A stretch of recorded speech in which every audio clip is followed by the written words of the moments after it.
Brothers and sisters, we've all turned up the speakers to hear Brother Jimmy. From coast to coast and shore to shore, Jimmy's on the mic and on your screen. Can I get an amen? Unleashed, unfiltered, unashamed, unafraid. Hey, God bless America and praise Jesus today. Start your day with Jimmy Lakey. Let the whole world see. House of Lakey Studios. The show starts now on 3. 1, 2, 3. There's infotainment and brilliance to get you on your way. From the Lakey Entertainment Tower, he's live with you each day. Unleashed, unfiltered, unashamed, unafraid. God bless America and praise Jesus today. All right, thank you, Brother Leroy, Sister Gloria, and the Jimmy Lakey Mass Choir. Appreciate you being here high atop the Lakey Entertainment Towers in the House of Lakey Studios. Here we are together for the final update of the week and daily update. We'll break for the weekend and come back here on Monday morning. Good Lord willing, the creeks don't rise. I got a question. Everywhere I've been walking lately, people have noticed the readers that I put on my eyes, and people give suggestions. Some people like the clear version, and some people like the black version, and I keep getting called Harry Carey when I wear the black version. So if you would like to discuss amongst yourselves, because I know many of you have been fascinated for the longest time about my fancy shirts that I wear here on the program, if you'd like to comment, do you like the black or the clear? I think my own sister likes the black. Somebody else said, "You look really good in those black glasses." I said, "Well, thank you very much. I'm a heterosexual, but I appreciate the compliment." Or maybe you like the clear ones because they're cool and trendy. Anyway, you can comment on that. Feel free. Talk about me. It's all right. I love it, especially nice things that you say about me. Talk about ladies, don't stare too much. I don't want you to, because if you stare too much at me, I understand it could cause some stumbling in your walk with the Lord. So be very careful. I don't want to cause you to stumble, but I don't mind you admiring it. You know what I'm saying? It's good. All right. What do we got? The big news I thought of the morning was going to be that Donald Trump has nominated a new Fed chair. And now it looks like the big news is going to be that Don Lemon has been arrested. That's right. He was out covering some Hollywood festival that they had, or some award show, pretending to be a journalist, and the feds walked up and said, "Hey, sir, you're under arrest. You did naughty things at that church. You were not you were not supposed to be, you weren't a journalist. You were actually provocating and arguing with the pastor, and so you were one of the participants. You just happened to be recording your protest." So Don Lemon has been arrested. We'll get to that story here in just a moment. The Winter Olympics are about a week away. Anybody care? About a week away from the Winter Olympics. Get past the football Super Bowl, and it's going to be Winter Olympics time, and maybe I'll feel better about it. I mean, I do kind of like watching the Winter Olympics. I think it's it is kind of fun to watch the Winter Olympics, but right now I'm still in the period of mourning that football is about to be done. We have the Pro Bowl flag football game this weekend. You have the Super Bowl the following weekend, and I knew I was getting kind of desperate to just missing football, jonesing for the football games, because I was watching on ESPN the Senior Bowl, which is it's a college football kind of all-star thing that's happening this week, and I was watching the workouts. It's like, they're doing the Oklahoma drill. Let's just watch that, because that's the last bit of football we're about to have. So anyway, Winter Olympics on. Does anybody care about that? We'll talk about that. The Senate has reached a deal. We'll dive into this here in a moment. The Senate has reached a deal that will avoid the government shutdown, whether you care it or not paying attention or not. Today is the day at midnight that the federal government was going to be unfunded because the continuing resolution had not been passed. It did not go past today, but the Senate has reached a deal to avoid the government shutdown. There was a headline that I saw, and I want to dive into this with you as well. I'm just kind of skimming the top. We'll come back and dive deeper on some of these. Momentum, this is from Just the News, John Solomon's website. Momentum builds in Congress to ban taxpayer funding of Taliban. Oh, that's good. And then I went, wait, what? Momentum builds in Congress to ban taxpayer funding of Taliban with a bill passed in a Senate committee. What? I read that 3 times. And then the subheadline, it says, Congress is now one step closer to ensuring that U.S. taxpayer dollars don't end up in Taliban coffers. Why has this not been done before? You mean we have taxpayer dollars that are working for terrorists and going to terrorists, and we haven't caught this? Why is this just now in the news? The bill requires the Department of State to develop and implement a strategy to discourage foreign countries and non-governmental organizations, as NGOs, from providing financial or material support to the Taliban. So NGOs, meaning they're getting federal dollars, they're getting these grants, and the NGOs are front covers for terrorist groups, and they're funding the terrorists, all in the name of humanitarian aid. The fact that this is still going on and has not been outed is absolutely ridiculous. You got your paycheck today and you're wondering why the paycheck is less than it should be and not as much as you wanted to be. Then you see the chunk of the federal dollars coming out of there and you're like, gosh, but most of my tax rate, if they just didn't take so much in taxes, state tax, local tax, federal tax, whatever it is, you're thinking that every time you get a paycheck and you're like, I'm trying to pay my fair share and be a good citizen, but good Lord, I don't think they spend it right. And then you read, how many years have we been hearing about the Taliban? And we've known since the days of Doge that these NGOs and these government grants were going to organizations that were funneling back to the Democrat Party, putting on Sesame Street shows in Afghanistan. And now we find out that we don't even have any protection, that our government tax dollars don't go to fund the Taliban. And the Senate is just now like, yeah, we vote. And here's what the Senate passed the don't fund the Taliban, no tax dollars for terrorist bill. It was still 12-10. There were 10 people who said, I'm not sure, maybe we should keep funding the terrorist. My friends, if you don't know how your U.S. senator votes, if you don't understand what your congressperson does, if you vote for them just because they have an R or a D behind their name, you are part of the problem in this country. I hate to break the news to you. Think of that, all the troubles we've had with terrorism, all the talk of terrorism, Osama bin Laden, the Taliban. Think of the last 25 years of your life have been corrupted and just polluted by these terrorists, agents of Satan himself. And the U.S. government for that entire time has not had guardrails on the money that they're spending. And only now in 2026 is the Senate Foreign Relations Committee passing a bill, barely getting through committee, that would make sure that the Department of State has guardrails on the money, and whether direct help or through NGOs, we don't give the money to terrorist organizations or those that support terrorist organizations. Let that sink into you when you think about the dysfunction of Washington, D.C., the dysfunction of Washington, D.C., of all the stupid stuff they do. And for 25 years, we've had men and women dying, assets lost in the Middle East. Taliban's been a part of that.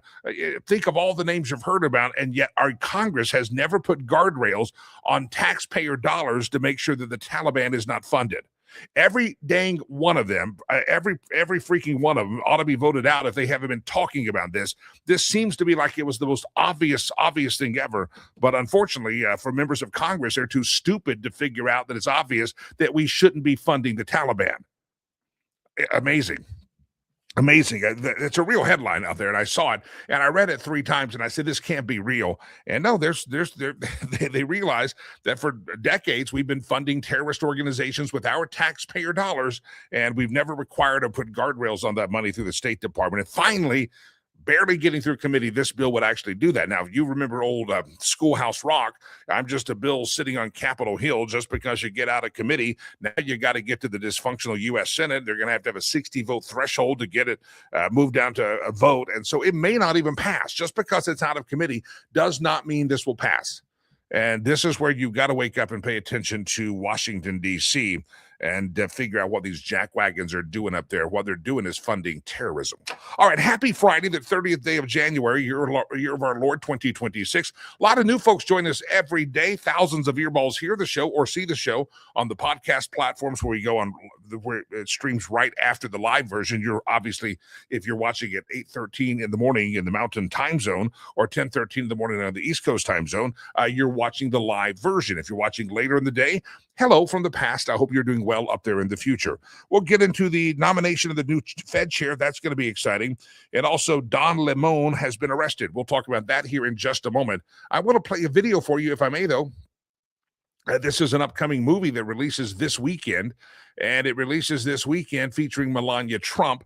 And it's a documentary behind the scenes. And I haven't been to a movie in a while since my son went off to college. I don't, we used to go to movies together. That was kind of our thing. And I haven't seen a movie that I really wanted to just go to and sit in the theater by myself. And a lot of them are too long, and I'll watch it at home. But I like going to the theater. This is one I would not mind seeing. I know Laura Carno had talked about meeting up with producer Chad, and we figured, I don't know if that's going to happen. But here's the Melania trailer. It's going to lead us to the question of the day. Do you plan to go find a theater this weekend and see the Melania movie? Here we go. Play the movie. Here it is. Here we go again.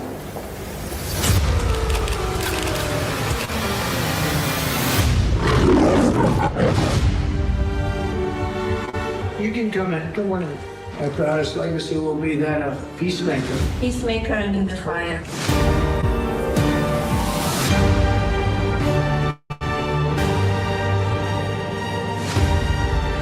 Beautiful. Together with like-minded leaders, we have a voice. Is it safe? It is safe.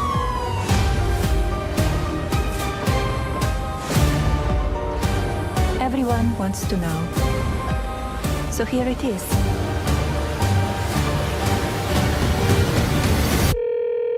Hi, Mr. President. Congratulations. Did you watch it? I did not. Yeah, I will see it on the news.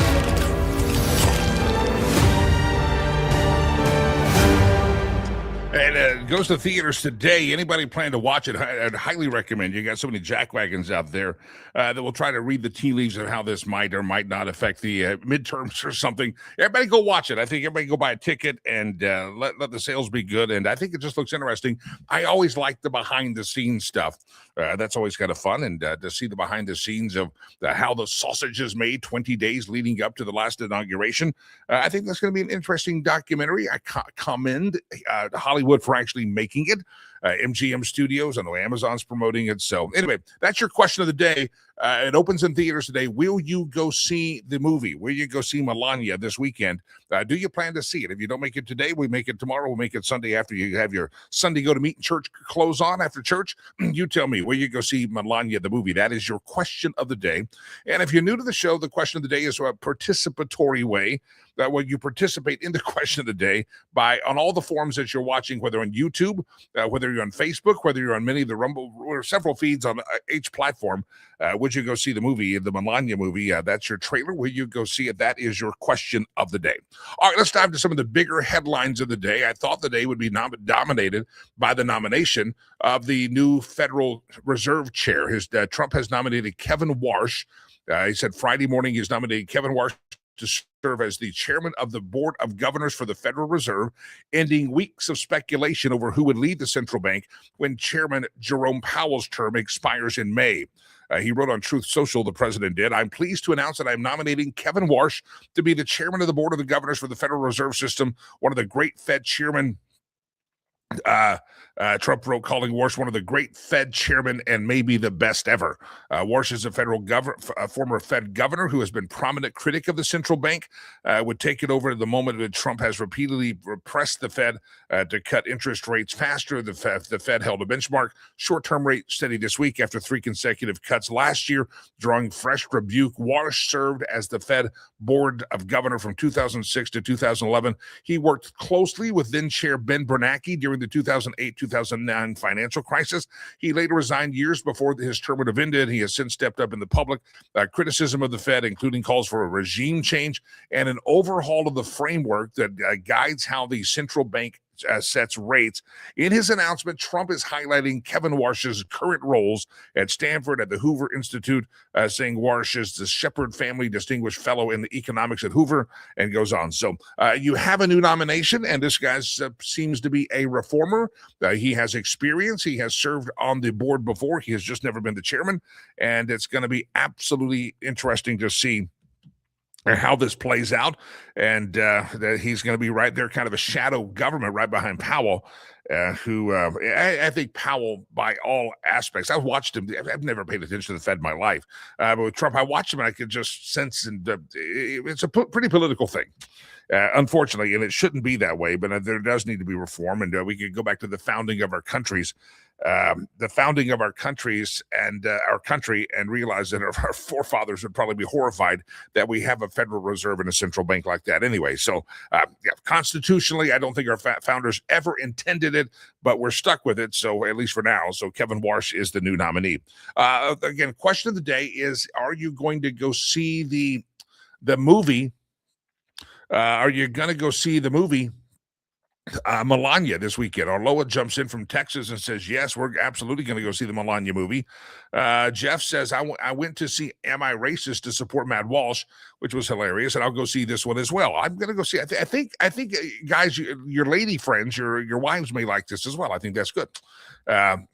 Scott says he's going to go if the wife says yes. They're in a lockbox, aren't they? They're locked up. I'm joking. I jest there. Is that after the midterms? Someone's asked. I don't know. Curtis says, hell no, I'm not going to go see it. Okay, well, you could have just said no. You didn't have to get profane about it. You could have said, I'm not going to go see it. But okay, it's hell no for you. Good. It's probably hell yes for me. All right, RJ says, yes, we're going to go see it. I'll play the trailer again if you want to see it. I just find it quite interesting, the behind-the-scenes camera of what really happens. And I'm sure there's some acting and staging there, reality television, but it is just fascinating to watch the whole thing behind the scenes. No matter who the president is, just fun to watch this thing. All right, Don Lemon. Don Lemon participated in an illegal activity, in my opinion. Tell me I'm wrong. Don Lemon hiding behind the guise of, I'm a journalist and you can't touch me. Don Lemon was part of that church protest that happened in St. Paul, Minnesota about 2 weeks ago. Other people have been arrested. And so last night, the Department of Justice arrested Don Lemon. Newsmax James Roman, Justice Department official familiar, confirmed on Friday he was arrested by federal agents in Los Angeles, where he had been covering the Grammy Awards. His attorney, Abby Lowell, says. U.S. Attorney General Pam Bondi announced on X that the arrest of Lemon, as well as fellow protesters Traherne Jean Cruz, Georgia Fort, and Jamil Lytle Lundy were arrested at her direction. There's a couple of others that were arrested last week. Abby Lowell called the arrest an unprecedented attack on the First Amendment. Don Lemon was taken into custody by federal agents last night in Los Angeles, where he's covering the Grammy Awards. His lawyer says Don has been a journalist for 30 years, and his constitutionally protected work in Minneapolis was no different than what he has always done. It was actually different, a lot different, dumbass. The arrest came after a magistrate judge last week rejected prosecutors to charge the journalist.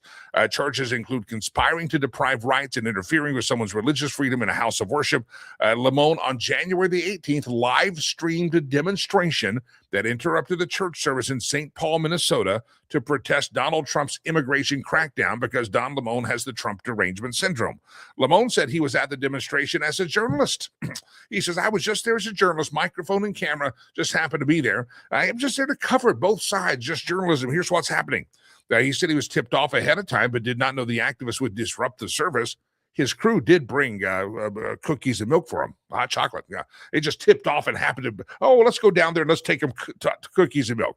But Don Lemon, who says he was just a journalist, can be seen on camera arguing with parishioners about immigration enforcement.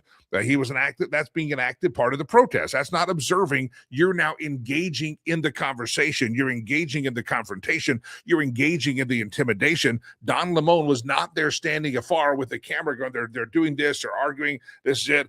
What do you have to say? No, he was actually arguing and presenting the case of the people who interrupted the church service. Trump administration officials quickly condemned the demonstration, accused the protesters of intimidating Christian worshipers. Lemon is expected to have an initial court hearing later today, but there's your breaking news of the day that Don Lemon has been arrested, and I'm not exactly whether they're going to charge with the FACE Act that we talked about or the KKK Act, but that's what the rest of them are. And so let me know your thoughts on this. Don Lemon has been arrested for his part in and again, I'm all here to defend free speech. I've made a living in life for the last couple of decades on free speech, and I understand free speech. And I do understand that there's times that I report the news very straight, and there's times that I'm just going to say, hey, guys, I'm biased here. You disagree with me, and I'm biased. And there's a difference there. But when you're going to a protest, and you're going to cover a protest, that's fine. You can absolutely cover a protest. But if you embed yourself in the protest and you are making the same arguments as the people who are doing the protest, then are you a journalist? Or are you one of them? And his actions, and it's all on camera, he caught himself. He could have very fine been in the church and covering with the camera. He could have fine, but he condemns himself, and it's self-condemning. It's just arrogance on the part of Don Lemon that when he starts pretending that he's a journalist just here to report what's happening, but he then gets actively engaged in confronting people, then you're part of the protest. You're not just observing it, you are participating in it. Your actions, other than having a camera in your hand, are no different than what these other people are doing there as well. So I think it's justified. I hate to see it. I don't like any attack on the First Amendment, but this was not a First Amendment freedom of speech. First of all, you don't have the speech. Freedom of speech does not allow you to intimidate and disrupt someone's act of worship in a sanctuary, in a church. That's not right. And just because you say you're acting as a journalist does not mean you're acting like a journalist. Somebody says on YouTube he shouldn't have gone into a religious fellowship, as the accusation Lemon attempts to defend were fraud based not on religion. So good points. I appreciate all of you jumping in, but again, be very clear. Maybe you're a big Don Lemon fan. Maybe you hate that church because they preach Jesus, or maybe you hate that church because whatever you hate the church for doesn't matter. They have the right to gather. They have a right to not have their worship interrupted, the same way that a mosque would have the right to do their thing in their mosque and not have a bunch of other people disrupt their act of worship. You just can't do that. You can't. But he was not covering the story. He was participating, because if you listen to the words that were coming out of his mouth, he was saying the same words the protesters were, and he was actually there fighting and arguing and confronting people about it. So again, he stepped out of the role of press and he became an active participant in somebody trying to intimidate worshipers, and it's going to be interesting. Somebody says he'll probably have the arrogance to start a GoFundMe page. You know they will. They'll have a GoFundMe page. Because, he's got money, but he's going to expect you to pay for his legal defense fund. Maybe you're a big fan. Maybe you will. The teachers union will have another reason to walk off the job with the arrest of poor Don Lemon. I wonder if they're going to shut down some of these places that are shut. Oh, by the way, today some of those businesses are closing, right? I saw the list in Colorado of people that have announced they're closing business today. There's no business that I probably have ever gone to or will ever go to anyway, so it's not going to affect me. But let me know if you're closing your business down today. Maybe this is it. If you didn't close your business down for immigration in Minneapolis and ICE, and maybe Don Lemon's arrest is going to be the reason you shut your business down. All right. Lots of fun things coming up. Drew Thomas Allen's coming up here in just a few moments. Our friend Sherry Cree's going to be, and Doug Giles has not been with us in a while, but Doug Giles is going to join us here in just a little bit, straight up at the top of the hour. That'd be 9 o'clock Mountain Time, 11 o'clock Eastern Time. Doug Giles, my brother from a different mother, he's going to be with us later on in the show. All right. I don't know if you knew this, but the government shutdown was about to happen, and they've reached a deal in Washington, and they have decided that they're going to keep the government open for another year, I guess. They reached a deal to avoid the government shutdown. Here's how the sausage is made. The Senate on Thursday struck a deal that will avoid a partial government shutdown by separating the Department of Homeland Security funding bill from a larger package and passing a continuing resolution on it. The agreement comes one day before the funding deadline to avert the partial shutdown was going to hit. The deal is expected to separate the DHS, Department of Homeland Security legislation, from a minibus instead of an omnibus of 5 different funding bills. The Senate will pass a continuing resolution to keep the department funded at its current level through February 13th. While radical Democrats continue to say they got to cut the ICE and the Department of Homeland Security. So the Democrats are throwing a tantrum, and Republicans say, okay, we'll set this aside. We'll come back and talk to you fit-throwing Democrats here.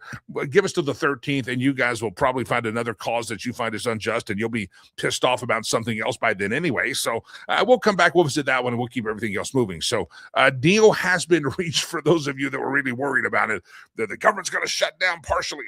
Okay. Anyway, the deal comes after the Senate voted against advancing the whole package that would have completed the annual appropriation cycle. But the Democrats are throwing a tantrum, and in the moment of irate, pissed offness, they're going after ICE, and they're always something. It's the Palestinians' cause is against the Israelis. The left just always has something to protest. So right now they're protesting ICE, and so they're going to hold back and keep the funding going exactly as it is. And then by the 13th of February, they'll figure out a solution to that. So just in case you were concerned, it's all going to be okay. The government's not going to shut down tonight at midnight. And some of you probably very, very disappointed. We did that question of the day, and Drew Thomas Allen is coming up here in just a second. We did that question of the day about, are you going to see Melania Day? Did you know what almost became our question of the day? I was reading the story that caught my attention, probably because I have the humor or maybe intellect, I don't know, of a 13-year-old, and some things I find funny. And I found this headline, says, disgusting habits that we secretly think are 100% normal. And I said, producer Chad, this is a great question of the day. Habits that you maybe don't do in public, but you just know you do. So people online started listing disgusting habits that they secretly think are 100% normal, and many of them probably feel relatable. I'm not going to cover all of them, but some of the highlights that people say, yeah, I do this, and I don't brag about it, but it's normal. You know what number one of those was? Smelling your armpits to see if you smell. Now, I've never heard of this one. This was number 2 on the list. Licking your wrist and then smelling your wrist to see if your breath stinks.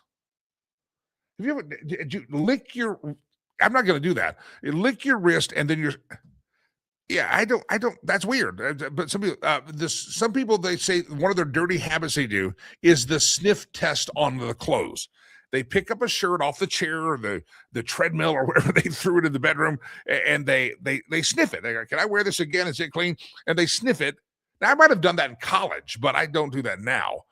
They smell the armpits, and then they decide, is it clean at all? And if it's not clean, is it clean enough to wear for one more day? Those are the top 3 things that people are nasty habits that people say, yeah, it's kind of normal. Everybody does that, right?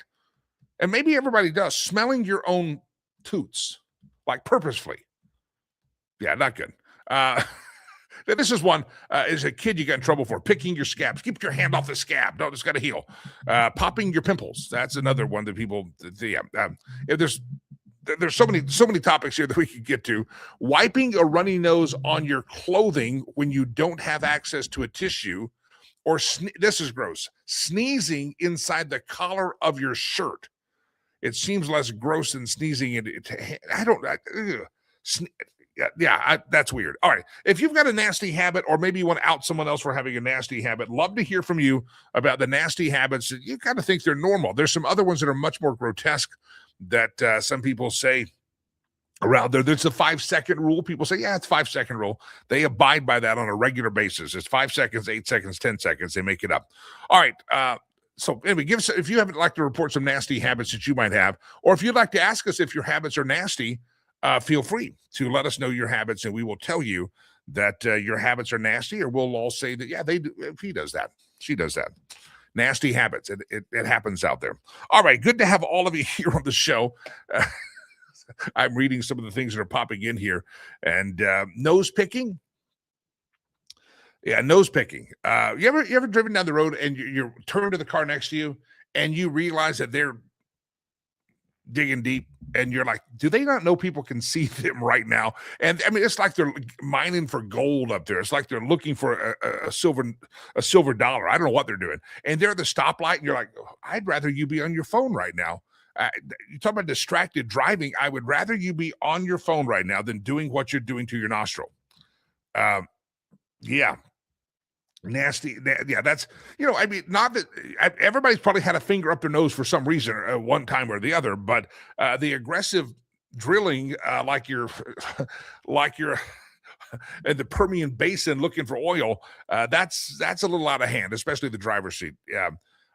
Obnoxious Scott says, and then eating it. See, that's gross, but you ever see people do that? As a kid, I remember we had a kid. You call bullying now, but we called him Billy the Booger Eater because he was known for doing that. And I think it stopped him. He finally stopped doing that. But yeah, that's gross. All right, nasty habits. See, Jeff says the same thing. Sick people out there, same people tend to eat them. Oh, God. I have not had, I have coffee before the show. Usually have some breakfast or a little bite after the show. I may skip it now. I may be on a fast, and now because of some of the comments that are coming in here, I just might be on a fast. All right, I've got an interesting story while we wait the arrival of Drew Thomas Allen to come on the show. He's got little kids running around the house, so sometimes he runs a little bit late. There's so many things in the news. We're drinking from a fountain or water hose all the time. You just can't keep up. And the left is going apoplectic about a different cause every week. 1 week they hate Tom Homan and he's a Nazi. And now this week they're praising Tom Homan because he shows up in Minnesota and they like him better than the other guy. I mean, these people have, if they didn't have double standards, they wouldn't have any standards at all. Well, quietly behind the scenes, one of the members of the Trump administration is the director of national intelligence, Tulsi Gabbard. And she has released a really big report on Wednesday. Did anybody see this? I haven't seen this in the news at all. Wednesday afternoon, she shared with the White House reporters at the daily briefing, the documents reveal, and it's government documents, she's unsealed them for all to see, that it was Barry Hussein Obama and the FBI and the CIA leadership at the time that chose to sabotage President Trump before he even stepped into office. Obama did this knowing the entire story was manufactured and not a word of it was true. Tulsi Gabbard has released one House intelligence report that had been locked up in a CIA vault for almost a decade. Let me repeat this again. Tulsi Gabbard goes to a House intelligence report that was presented to that was presented to the CIA to investigate, and they locked it in a vault and did absolutely nothing. It's now clear that Obama doctored the information to make it look like Putin and his buddy Donald Trump stole the election. There were 4 key elements in the report that had been squashed. Jesse Waters started reporting this. The 4 key elements of the Russian hoax were: Vladimir Putin wanted Donald Trump to win in 2016. That was blatantly false. They knew it was. And the CIA squelched the story, and they instead let the lie continue. Another part of it was that Putin took action to help Donald Trump win in 2016. Barack Obama, the CIA, everyone knew that was untrue, and they squelched the evidence of it and just locked away the reports on it. And Russia tried to collude with the Trump campaign. It was all a lie. They all knew it. And Tulsi Gabbard brought the receipts out on Wednesday, and the news media has nary a bit covered it. During your press conference with the White House reporters, DNI Tulsi Gabbard says she has already turned this information on Obama over to the Justice Department. I want you to think of that. A lot of people's hatred that this Trump derangement syndrome, and some of you are so apoplectic about Donald Trump on a regular basis, you have the derangement syndrome, whether you're willing to admit it or not. A lot of it stemmed from all the lies that we now know it's the smoking gun documents that are out there, that they knew that these were lies. He's a Russian agent. He's a Russian agent. And none of it was true. There was no evidence of it. It was Crossfire Hurricane, all this stuff. And Tulsi released the documents on Wednesday, and you can go read the documents for yourself. She did a press conference on them, and you have to then ask yourself, why is it that the media doesn't report on this stuff? They attend the press conference, they take notes, they ask questions, they see the documents right in front of them, say, here it is. This is the report that's been locked up for 10 years by previous people in the CIA, and they don't report on it. And there's some of you that are so far gone and delusional in your Trump derangement syndrome that you hear that and say, no, that can't be true. It is true. You just have to recognize is that there's a heck of a lot of people out there that are being guided like by a puppet master holding a joystick and getting you to be all apoplectic and frenzied about all sorts of things. When if you just do a little digging, a little research, and have an open mind, then and have a little open mind, then you would probably recognize that you have been absolutely you've been duped by a lot of things. And somebody you can call them zombies, you can call them whatever you want to, but it's really sad. I mean, Tulsi's laid the receipts out. She throws it all out there on the table, and the media even is there. They're asking questions, and they don't report. It's not like it's not like they report and say, well, we also found evidence. No, they don't report it at all because they don't want you to know that they lied to you almost 10 years ago, and they never tried to investigate this 10 years ago. So it is a story worth watching. It is a story worth seeing, and I hope that you will check it out indeed. I hope you'll check out the story and read it, what Tulsi did. Again, it was just Wednesday that she did it, and they did not, absolutely positively did nothing about it. No, the reporters didn't do anything, and some of you should start questioning your loyalty to all those reporters out there, because many of them are partisan hacks like Don Lemon is. There's another story I want to get to. Speaking of Obama, Saturday's fatal shooting of the 37-year-old Alex Pretty by Border Patrol officers in Minneapolis has prompted the former President Barack Obama to weigh in. He put an X statement out on Sunday, shared a letter from his official account on social media program X, and he completely misinterpreted who needs to work with whom. He said federal law enforcement and immigration agents have a tough job, but Americans expect them to carry out their duties in lawful, accountable ways and to work with rather than against state and local officials to ensure public safety. You say, well, that's nice. That's Barry Hussein Obama. He said, that's not what we're seeing in Minnesota. In fact, we're seeing the opposite. For weeks now, people across the country have been rightly outraged by the spectacle of masked ICE recruits and federal agents acting with impunity and engaging in tactics seemed designed to intimidate, harass, provoke, endanger the residents of a major American city.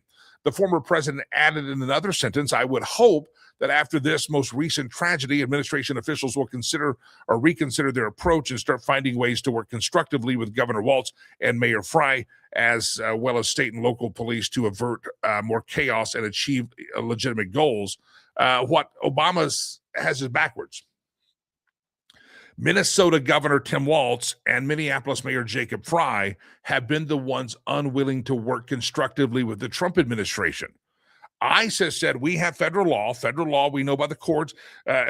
Federal law overrides and overarches the states. States do not get to enforce or make up their own border policy. The federal government gets to do that. That's a policy. The federal government has said we have to enforce the law. This is the laws passed by Congress, signed by previous presidents. We have to do this. And it's Governor Tim Walz and Mayor Jacob Frey that have been the ones unwilling to work. So for Obama to get on his pious narcissistic high horse and say, well, they got to work with the local officials. They've tried. They've said, hey, we work with us. We're coming for for federal law. We have precedent here. We have jurisdiction. You need to work with us. You're not going to work with you. You're not going to enforce federal law. Well, I'm sorry. Obama typically has it wrong, and that he's thinking that the federal government needs to, quote, work with the local officials. Well, the local officials said they're not going to have anything to do with it, and they want ICE and Homeland Security out of there and all the illegals. So remember, it was Jacob Frey who said, get the F out of Minneapolis. So it's really ridiculous. And anybody who takes, knowing what we know about Obama and how he tried to sabotage how he tried to sabotage the Trump administration and the first term, and what Tulsi Gabbard has just relieved. And then you see this backwards this statement by him on X. You just have to shake your head and say, anybody that takes Barack Obama seriously as a man of integrity or a man of character, you probably should think twice, because he's a smarmy human being that has been undermining democracy. Remember, he came to fundamentally change America. That's what he wanted to do. And he tried to do it by undermining and partnering with the deep state of the CIA and the FBI. He puts out smooth words that when you read them on the surface, they look very, very nice. But when you really look at them and go, yeah, but that's incorrect. And that's what Barack Obama is doing. So anybody that still has some great admiration for Barry Hussein Obama has not been studying what we now know about Barry Obama since his administration. I know the guy could give a good speech, and I know that he could send tingles up people's legs when he spoke, and he sounded so good, and he could even sometimes get in that black preacher mode thing that the Democrat parties like to do. Hillary Clinton tried, and she failed at it, but Barry could do it pretty good on occasion. But if you look at all the things that are piling up that we now know about Barry, including this last statement where the feds come in here and they don't work with local officials. No, they've tried. They've tried. The local officials are saying, get the F out. And they're like, we can't. It's our obligation of the Constitution of the laws, and we're supposed to enforce the laws of the land and defend the country against enemies, both foreign and domestic. And we have some foreign enemies that are coming in here murdering people. So sorry, we're going to be true to the oath. We're coming to your city. Get the F out of here. We're not going to get the F out of here. We're bound by the law that we have to get in there and do what we're going to do. So anyway, a couple of stories about Barack Obama. just for your listening pleasure. Appreciate it.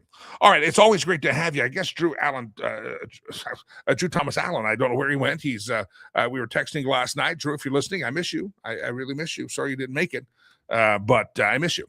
I do miss you, Drew. Come back, please. We're glad to have all of you here on the show. Weekend Probo, that's gonna be fun. Yeah, okay. Don't forget, question of the day. I'll revisit this one more time. Then I'll introduce my guest. Let me play this again. This is the Melania Trump documentary that's going to be hitting the theaters today. And the question of the day, are you going to see it? And this is what it looks like. Go ahead. Here we go again.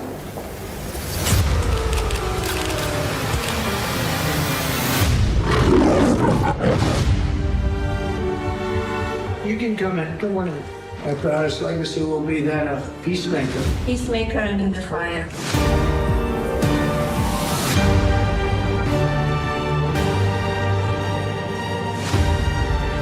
Beautiful. Together, with like-minded leaders, we have a voice. Is it safe? It is safe.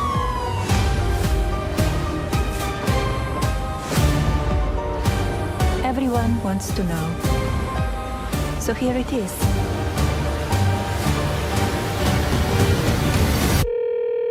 Hi, Mr. President. Congratulations. Did you watch it? I did not. Yeah, I will see it on the news.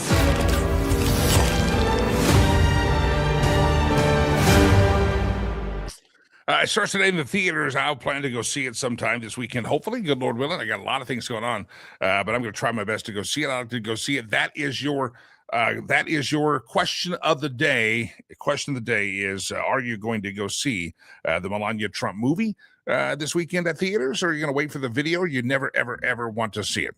All right. Glad to have all of you here on the program. Sherry Cree, great friend of the program. We talk to her every Friday that we can. She joins us in the studio now from her offices. Sherry Cree, realtor extraordinaire. If you're across America, listen to Talk About Real Estate, especially those of you in Colorado, that I-25 corridor. Sherry Cree, good morning. How are you? Good morning, Jimmy. I'm doing great. Glad to have you here on the program. Let's dive into a couple of topics here, if we may. Most of us know that, at least since I've lived in Colorado for the last couple of decades, the cost of living here has gone way up. I know a lot of folks that have kids or grandkids that say, I don't think I can afford a house, at least where I want to. I'm going to have to live like way out east near Kansas to actually afford a home. And it seems like there's an affordability problem. A lot of states are reporting in housing. And President Trump says he's trying to bring down the cost of housing. Let's kind of pick up on that. The cost of housing, not just in Colorado where we're at, but everywhere. And what President Trump, you think he says he's going to do to make it more affordable again? Yes, I just want a quick, review of President Trump's housing initiatives. And we hear that bits and pieces of it, but just currently, probably the biggest thing is he ordered Fannie Mae and Freddie Mac to purchase mortgage-backed securities in $200 billion.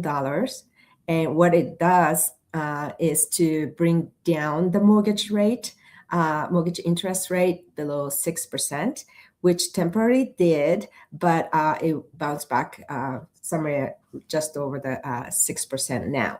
So my take on this one is, yes, if the rate go down, more buyer is coming to the market to buy. So it's great for our industry. Like yes, more buyers on the market, we can sell more houses. But supply and demand is a bigger force. So the more buyer coming out on the market with a lower rate, is it going to make the home prices stabilize or come down? So it's kind of contradicting.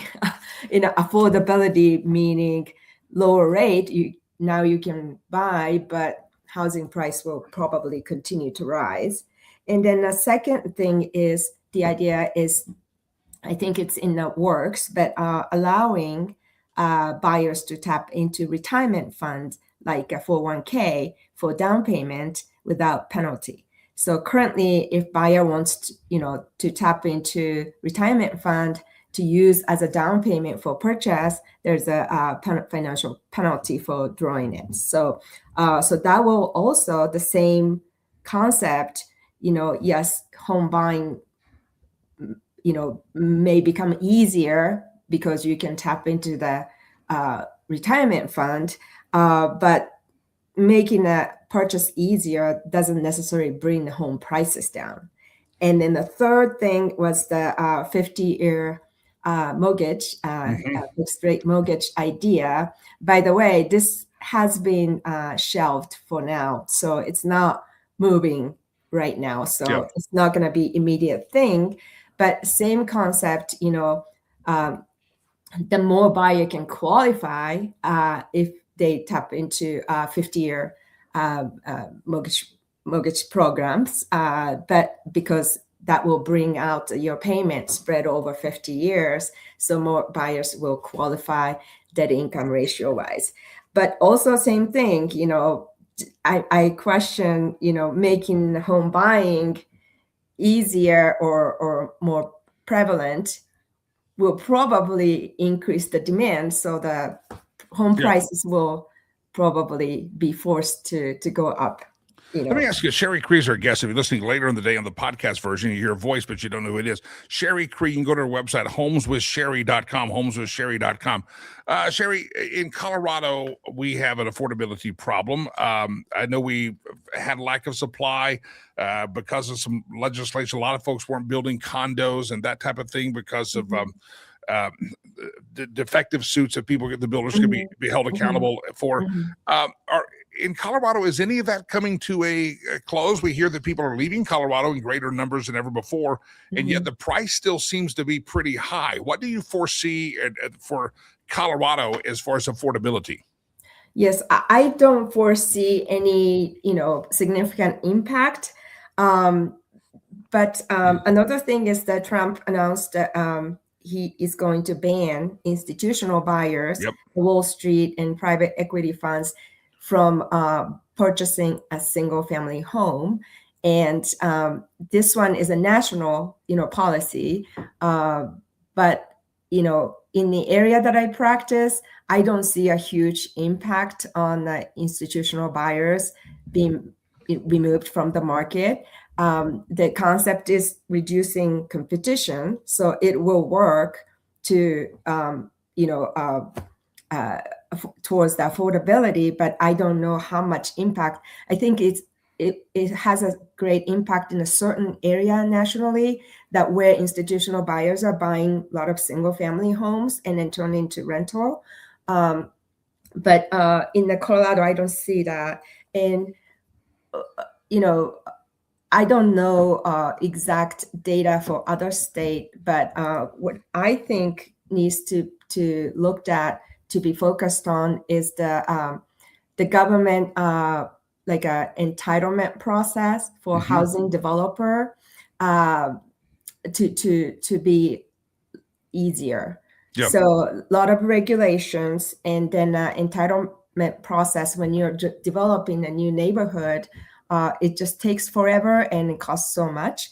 And also like a county's permit fee for developer to build new communities, more housing. For example, like Douglas County, to develop a new home lot, the permit fee is like $90,000. Wow. So naturally, the developer is not going to build affordable homes. It's going to cost $90,000 just for permit fee.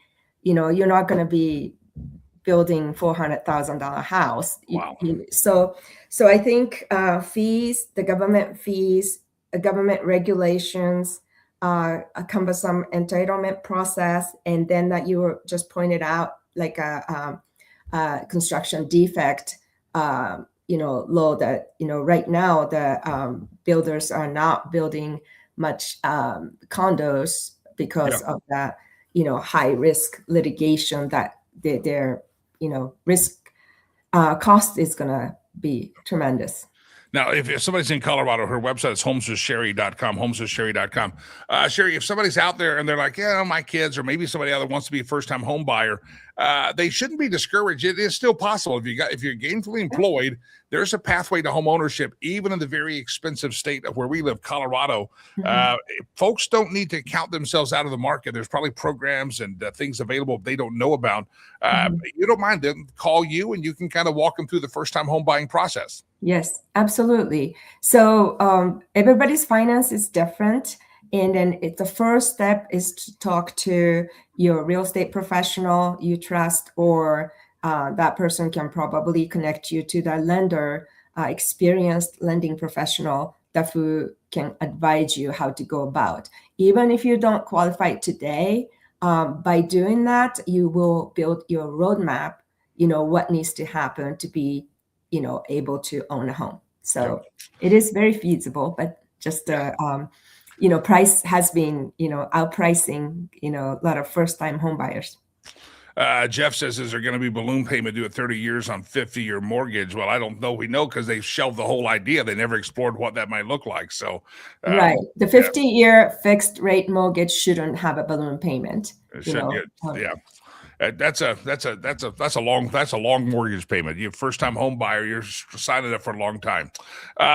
Sherry Cree, it's a pleasure. I've been telling everybody what you say, that sometimes people want to wait too long as a seller. I'll list it in May or June, and now they probably could have a little bit better results. They need to absolutely positively talk to you and get that timing right, whether they're buying or selling.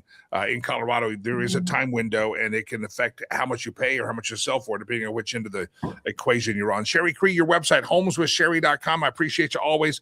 Homeswithsherry.com. You can follow her on social media as well. Homeswithsherry.com. Talking about affordability, homeswithsherry.com.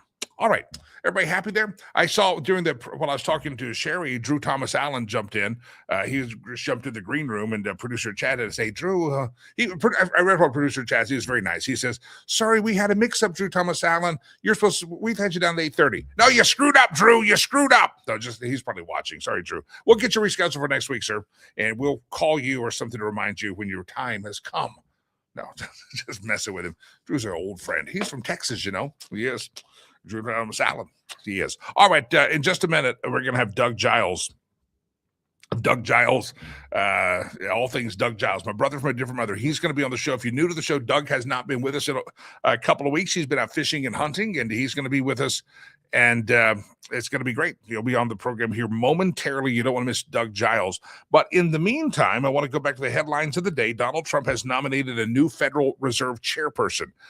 This is what I think is most of us don't care or know much about the Fed. It's kind of above our pay grade, but there has been a new nominee. It is a gentleman by the name of Kevin Warsh. He has been on the board of governors for the Federal Reserve System before, but he's never been the chairman. But he has been announced since he's left the governor's board, now nominated for the chairmanship by President Trump. He has been a critic of the board and the Federal Reserve, and he says there needs to be reform. And he served back in 2006 to 2011. He worked with the guy, maybe remember this name, Ben Bernanke, during the 08-09 financial crisis. But he has also stepped up his criticism, including calls for regime change and an overhaul of the framework that guides how the central bank sets rates. So Kevin Warsh has been nominated. I woke up to that news this morning thinking that's probably going to be the big news of the day. And I was kind of looking forward to it because it was going to be educational, learn a little bit more about the Fed. That's going to be exciting. But then, my friends, the big story of the day seems to be that former CNN anchor Don Lemon has been arrested. Again, this is a breaking news story. It happened last night in Los Angeles. Former CNN anchor Don Lemon has been arrested. He was arrested by federal agents in Los Angeles, where he has been covering the Grammy Awards, according to his attorney, Abby Lowell. Abby Lowell is one of those big high-dollar famous attorneys. His attorney says he was taken into custody by federal agents last night, where he was covering the Grammys. He has been a journalist for 30 years, and his constitutionally protected work in Minneapolis was no different than what he has always done. And I would just call throw a yellow flag and call BS on that statement, because again, I know journalism. I know I've gone to through years of talk radio, even doing talk shows, I was sometimes sent by our newsroom. We're a body short back in my early days, and I was a young talk show host. I said, yeah, go down to the Capitol and just give us some story. And I had opinions on stuff, but I'd go down and call back in, tell the newsroom, here's what they're talking about, or text them. And sometimes you're a journalist and sometimes you're a talk show host. And Don Limon interrupted that church service, and he wasn't just following them and covering them, camera documenting it. He actually is caught on his own camera and other cameras arguing with the pastor, arguing with parishioners about immigration policy from the Donald Trump administration and immigration enforcement. So Don Limon is absolutely positively doing the exact same thing every other person at that protest was doing, except he just happened to be recording it, and recording it was what he thought was going to give him kind of a immunity, but recording it is probably what has condemned him to be arrested this morning. So there's your headline. Don Limon is in jail right now in L.A., and they're going to announce the charges. He'll have an arraignment today. He's expected to have an initial court hearing sometime later today. His attorney says, oh, he was just doing the constitutional duty. And yet your constitutional duty of freedom of press is not participating and making the same arguments and calling yourself media if you're making the same arguments that the interrupters and protesters were doing. All right, good to have all of you here on the program. Jimmy Lakey is my name. Pleasured, pleased, and thrilled to be here. I want to welcome back. He's been hunting and fishing and gallivanting around the globe. His name is Doug Giles, my brother from a different mother. Here we go, Doug. Welcome back, sir. How are you? Jimmy, kicking ass. How are you, big dog? I'm doing well. Looks like you had a family fishing trip there, had the grandkids out. You were ready to go. Yeah, man. What's funny, and you know this, living up in Colorado, is that, we just got blanketed with ice and snow, which is normal for you guys. But, us down here in the Austin area, that's very abnormal. And I just happened to be in South Florida when all this crap happened. I Ted Cruzed. You headed down there, and you just happened to be there, and you happened to not catch your flight home at the right time. You're like, yeah, I don't think the car is going to point that direction for another week or so. It's going to be a few days. Let this stuff melt.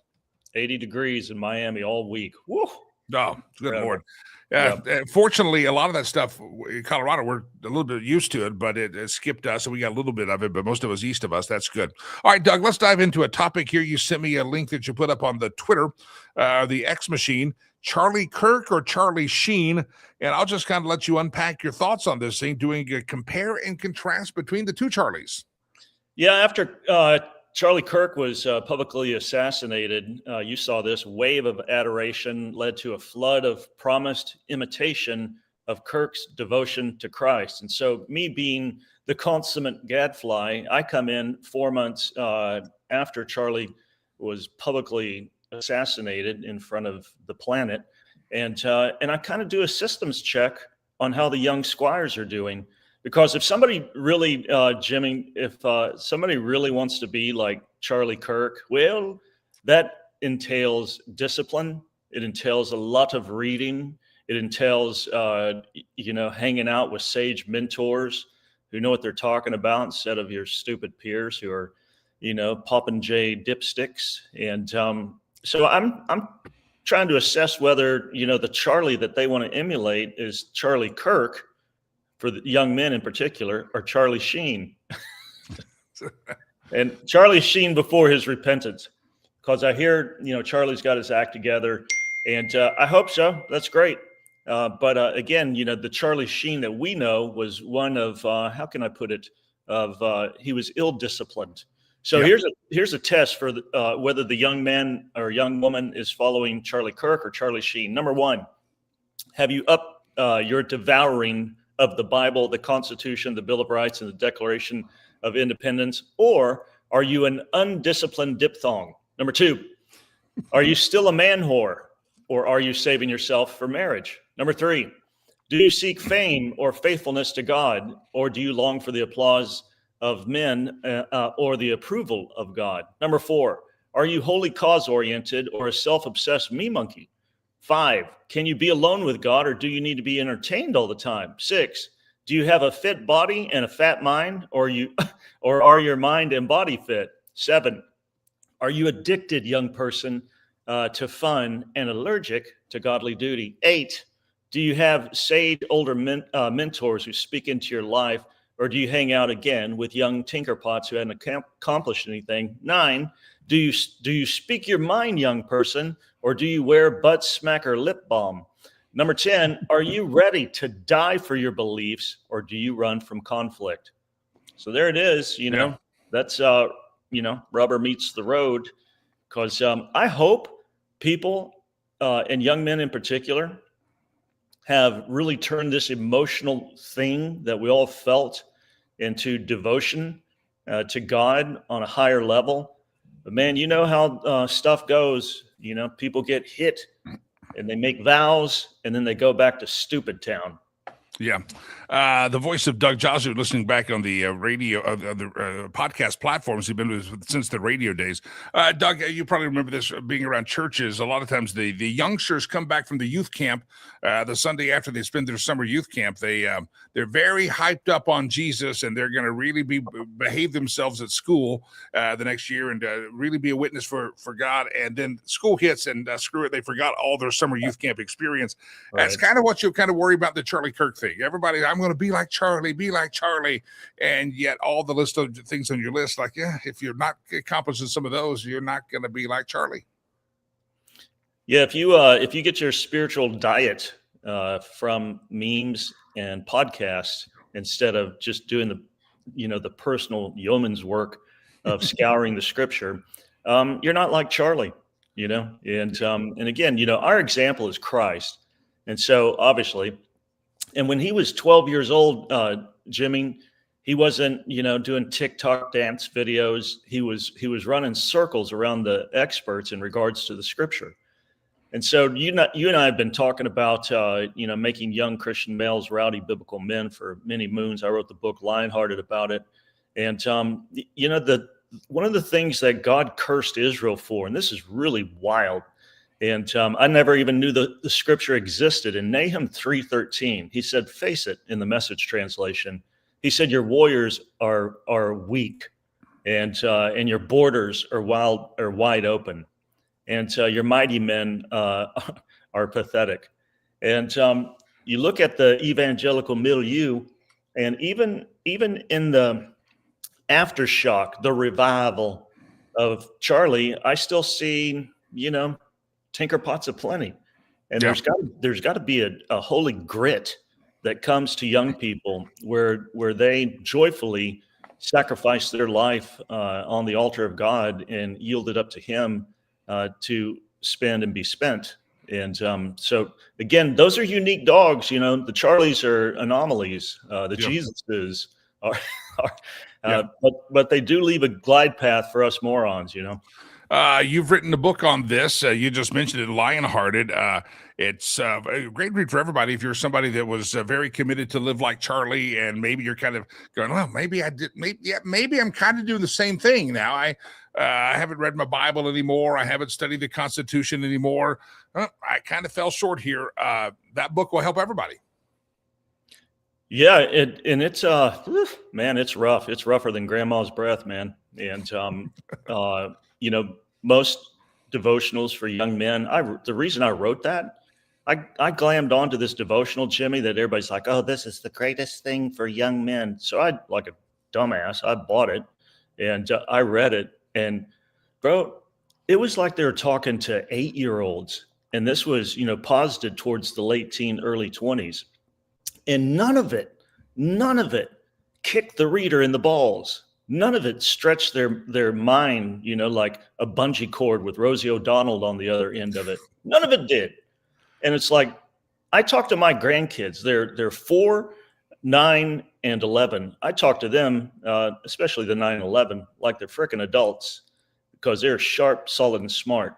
And I don't goo gaga. And that's what, most youth pastors, which is unbiblical, by the way. There's no youth apostle or youth prophet. If you're a pastor to the entire body of Christ. There's no age segregation either, Jimmy, in the scripture. None. Yep. Not in the Old Testament, not in the New Testament. But anyway, I'm derailing right now. The young people need to hear the stuff that scares them. again, that stretches them, that, informs them on a deep level. And man, all we've done in churches, especially the evangelical churches, is turn it into frickin' entertainment. And so again, they're not creating, serious discipleship. And that's predominantly on, the pastor. But listen, man, if you're not getting fed, there's enough supplemental feeding out there.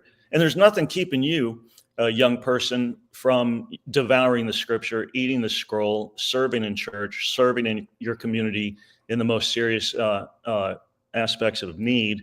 And I tell people all the time, man, it's like you do those 3 little things and you will come up on the radar of El Diablo and God, and he'll use you greatly. Yeah. The book you've written, that one, just as a reminder, Charlie Kirk was a guy that a lot of folks focused on his life, and we want to get back to that. Lionheart is a great book. For the lady, you got the Biblical Badass series. If you want to be inspired by other biblical badasses, you've got lots of books for people to be inspired by and to use as the kind of a guidebook and inspiration of how they should live. Yeah, I'm not lost for words. in regards to advice. And as far as the biblical badasses, the women, oh my God, man. If the ladies are like, we should do a Bible study, we get a little bottle of wine, go through a book. This book has 10 rowdy biblical chicks. That's not your typical pearl clutching, Beauregard, evangelical woman. And I believe, everybody's like, are you a Proverbs 31 woman? No, I'm more like Yael. I'm a Numbers, or I'm a Judges chapter 4 and 5 and 6 woman who will nail evil king's head to the ground after I drugged him with milk. That's the kind of woman that I am. Or Rahab, a former cage dancer down at Tootsie's who has faith in God and lies and spares the spies, their death. Yeah. So those are kind of interesting things. And then my biblical badass is the old men. Oh my God, Jimmy. If let's go to the senior meeting. What are we going to do? Well, we're going to talk about bowel movements and AARP. It's like, I'm going to shoot myself in the head right now. The old men in the scripture were utilized by God just as much as the teenagers and the middle-aged men. And so this thing is absolute nuclear plutonium to the seniors group at church. It will inspire the 60, 70, 80-year-old cats that God might not be finished with you yet. Yeah. So. Doug Giles, find all things Doug Giles at douggiles.org, douggiles.org. Follow him on the Twitter. His Twitter handle, if you want to read that piece that we just went through, is The Art of Doug on the X, The Art of Doug on X. Find him there. And go to Amazon. Just look up his name. He's got a lot of books that you want to read. And through his website, douggiles.org, you can also find douggiles.art and look at all his great artwork. Doug, welcome back, sir. Good fishing. It looked like you had a lot of fun. Yeah, buddy. We'll talk to you soon. Doug Giles, douggiles.org, douggiles.org. All right, ladies and gentlemen, Jimmy is my name. Pleasured, pleased, and thrilled to be here with you.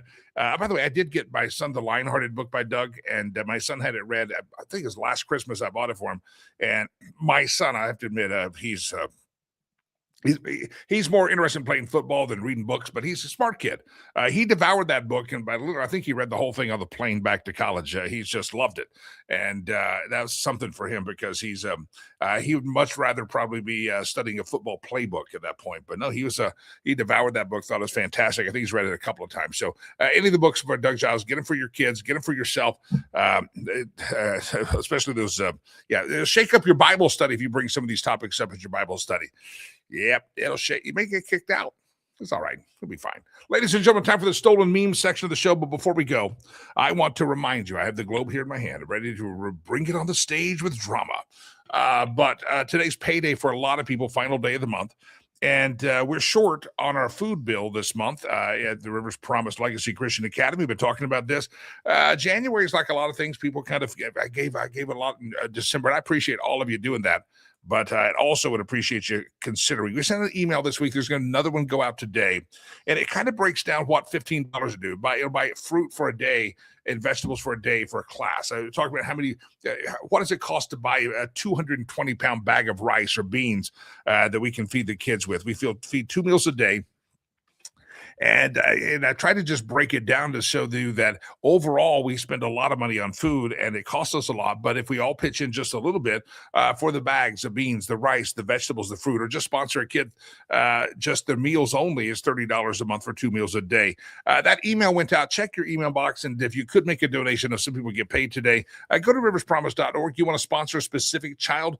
That'd be great. Go to riverspromise.org, riverspromise.com. Either way, you'll find us and make a donation. I know today a lot of folks get paid, and I would ask and humbly ask that you say a little prayer and see if you feel a little tingle in your heart. That, again, $5-10, it could be $5-10, it could be $5 or $10,000. I don't care, but if you could participate with us, every dollar makes a difference, and every dollar helps a kid through our charity work in Rwanda. Riverspromise.org. If you're new to the show, want to learn more about Rivers Promise, go to the website. There's a little mini documentary there producer Chad put together from a couple of years ago, showing kind of the story. It's all there.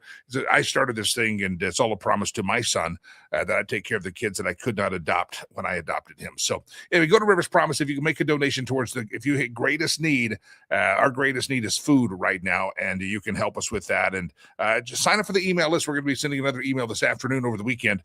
Just a reminder that we need to finish up our first month of the year strong so that we don't get behind for the rest of the year. Riverspromise.org is right there on the screen, and we appreciate you, dude. And I really do appreciate your generosity. You guys are great, and thank you very much. All right, it's time to do the meme roulette, the stolen meme section of the show. Here we wrap up the week. Round around the globe we go, where we steal the memes from. No one knows. It's a long one. Let me read it to you. A recent article in the San Francisco, there's a photo of Nancy Pelosi there, which is scary. A recent article in the San Francisco Examiner reported that Nancy Pelosi had sued Stanford Hospital, saying that after her husband had surgery, he lost all interest in sex. A hospital spokesperson said your husband was admitted for cataract surgery. All we did was correct his eyesight. I don't choose them. That's producer Chad. Round around the globe we go, where we steal the memes from. No one knows. Liberal women frantically refreshing Instagram to see what they should be mad about next. That's what I was saying. This defund, abolish ICE, and then they'll get their marching orders from Greta Thunberg soon, and they'll be pissed off about something else. So, yeah, we talked about that earlier. Good. Round around the globe we go, where we steal the memes from. No one knows. Cowboy sitting by a little fire pit and says, I really think it's time to take the warning labels off everything and let's let stupidity work itself out. Yeah,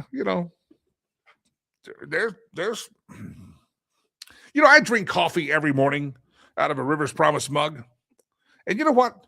I don't even have to have a warning sign on it. No, I don't even need if you buy the McDonald's or the Starbucks coffee, I do it every day by myself. And there's no warning label on that. I'm surprised I haven't burned myself. Round around the globe we go, where we steal the memes from. No one knows. This meme sums up the current generation gaps. Millennials, 81 to 96, we need to fix everything. Boomers, suffering builds character.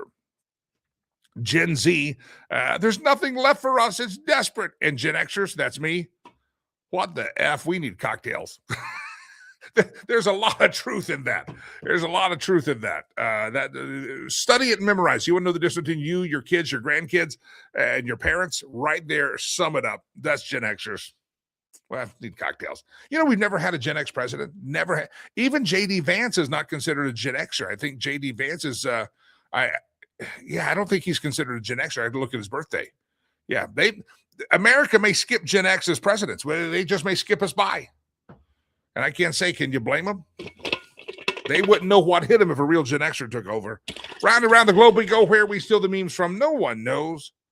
I'm done with gummies for a while. Last night I sat there for 3 hours thinking, if someone from Holland married a Filipino, would their children be jalapenos? Yeah, you might want to stop chewing those. It's legal in Colorado, but you be careful. 3 hours thinking about Holland and Filipinos marrying, are they jalapenos? It's a great question, actually. Delilah, you should research that. What would they be called? I think it's a good question. And I'm just drinking coffee. You think. Round around the globe we go where we steal the memes from. No one knows. When your job asks for suggestions to make the workplace better, you send them that photo right there.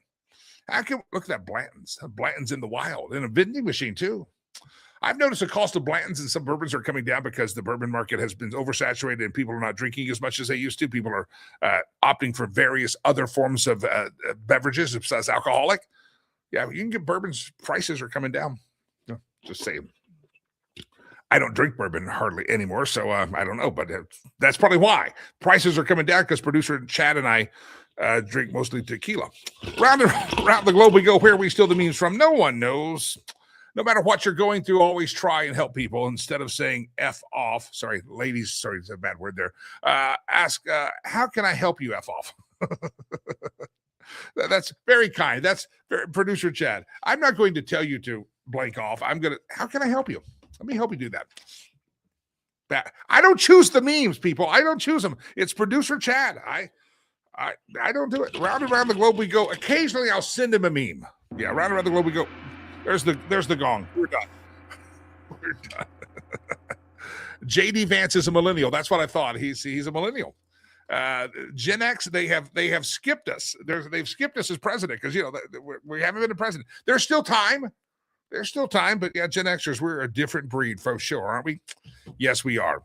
I'd be taking that one loose for sure. I don't know what that means.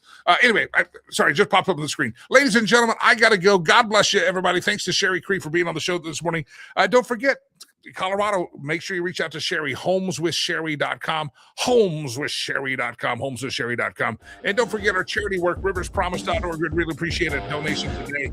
The kids will thank you. And I think Jesus will be happy. Everybody enjoyed the Melania movie this weekend. We'll report back on it Monday morning. Until we meet again Monday morning, Jimmy Lakey. I am the Jimmy Lakey, unleashed from the confines of corporate radio.